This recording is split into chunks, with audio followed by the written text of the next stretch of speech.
For all the conversation over the last couple of weeks about whether Notre Dame, Miami, or Alabama should have gotten in the college football playoff, I think it's clear that the committee got it right. Alabama overcame a 17-point deficit on the road against Oklahoma and wound up winning that game.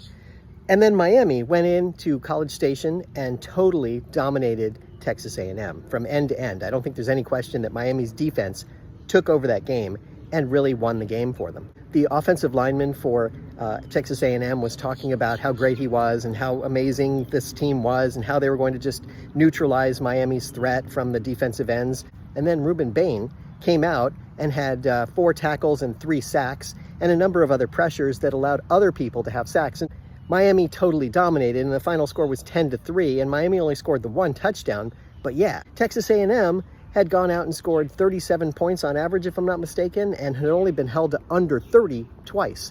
And here Miami held them to 3 points in total. It was so bad that Texas A&M supporters were talking about how fortunate that Oregon and Ole Miss were because they got easy matchups against lower-tiered opponents. And they also went on about how their quarterback didn't have a great performance and they'd like to see him replaced. Yeah, he didn't have a great performance because he was totally pushed around by Miami's defense. And then there was the factor of the most dynamic player in college football. Casey Concepcion for Texas A&M won it over Malachi Toney, who arguably had a better year. And then in the playoff game, the comparison went further in one direction.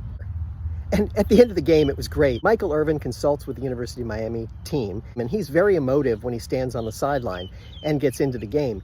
And at the end of the game, he ran over to Mario Cristobal, who was giving an interview, and this happened, which was just phenomenal. He's such a great character. Love this guy. Yeah, I think it's safe to say that the College Football Playoff Committee got it right.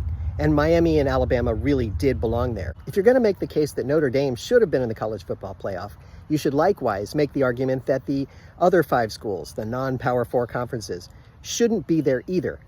Both Tulane and James Madison got totally dominated by Oregon and Ole Miss. So if you're going to make the case that the College Football Playoff should change, I think that's the change you should make.